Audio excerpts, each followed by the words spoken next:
Hello everyone and welcome back to the channel, and today I'm going to walk you through how to change a username on Fitbit app.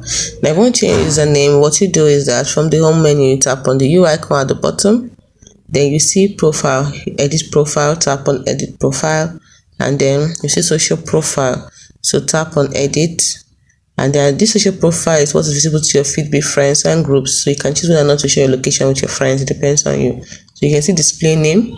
This is where you're going to change the display name now, but we want to change our username, so the second one.